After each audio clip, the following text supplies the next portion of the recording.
তো উড়িষ্যাতে এসে আমার দ্বিতীয় দিনটা কিভাবে কাটলো তোমাদের সাথে শেয়ার করে নিই।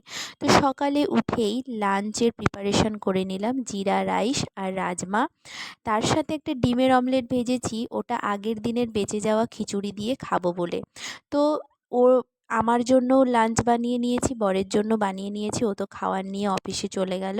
তারপরে আমি লেগে পড়লাম ঘরদোর পরিষ্কার করতে। ও যেহেতু এখানে একা থাকে আর কাজের চাপে করে উঠতে পারে না, তাই আমি যখনই আসি একটু করে দিয়ে যাই, জানি আবারও নোংরা হবে তাও করে দিয়ে যাই। তো ওগুলোই একটু পরিষ্কার করে ধুলো ফুলো ঝেড়ে আমি স্নান করতে চলে গেছিলাম। স্নান করে এসে লাঞ্চ করে নিয়েছি, তারপর একটু রেস্ট নিয়ে বিকেলবেলায় বারান্দায় গিয়ে আকাশটা দেখছিলাম, একদিক মেঘলা করে রয়েছে, একদিক রোদ উঠেছে।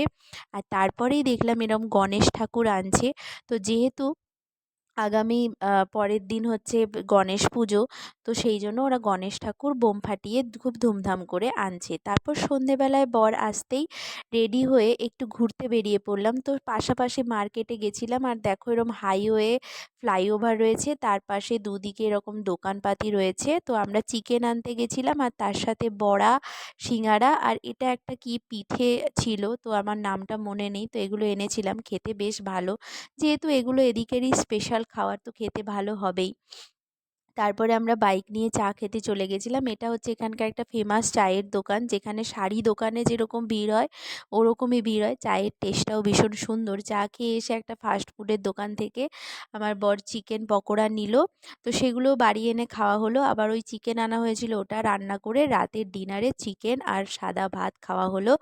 তো চলো